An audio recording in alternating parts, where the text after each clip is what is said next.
Something that really fascinates me is the concept of distance healing. Now, you're talking a lot about manipulation of points. You're talking a lot about being in the room with people, scanning, looking at them and seeing their blockages. How does distance healing work in that case? Let me ask you a question. You've got a mobile phone, okay? You decide to ring your friend in London, okay? You ring their number and what happens? I get through to them. You get through to them. Speak to them. Okay. You then decide you're going to ring another friend in Australia on your mobile phone, and what happens? I also speak to that person in Australia, yeah. In both cases, you connect with their phone. Yeah. And in both cases, you only connect to one person, your friend. Sure.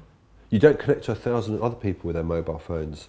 And by the way, where are all the cables? You've got this phone, which doesn't have those big old Motorola aerials anymore, which doesn't have even a visible aerial anymore, and somehow you're connecting to a friend instantaneously on the other side of the world. Okay, let me explain very briefly how that works. Your phone has a unique frequency number, their phone has a unique frequency number, and that is why when you dial their number, you only connect to their one phone, and you don't need the cables to do it.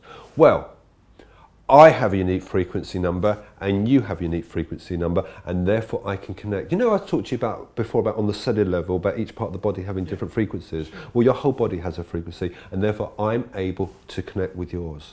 Okay, so how? How do you connect? Like with a phone, you tap numbers. You tap an individual number which relates to that individual frequency.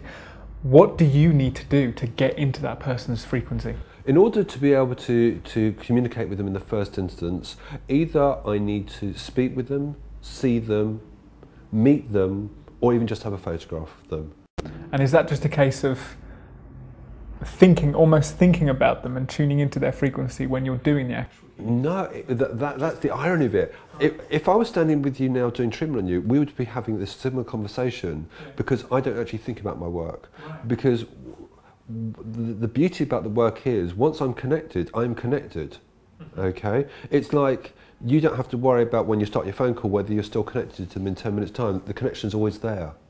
And that happens when I'm working with someone. So when I do a distance treatment with someone, it's a one-to-one session. It's a dedicated one session with me and them for usually 1 hour.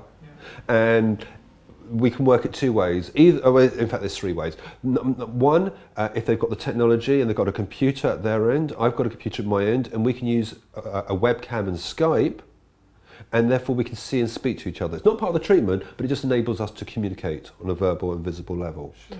Alternatively, we can speak at the other end of a phone, and there's some clients who I don't speak to during the session, we just have what we call a silent session. But it's always a one-to-one session. It's not about doing work on lots of people at the same time. It's very personal. Very personal. And obviously they feel similar sensations to what the person actually feels when they're in the room. So it's the same kind of thing happening just outside the room. Absolutely. I've got clients who don't live in London on a permanent basis. So they'll come to me for clinic treatment, and when they're abroad, that we'll do the distance treatment. And there's other clients who just do distance treatment because geographically they can't get to London.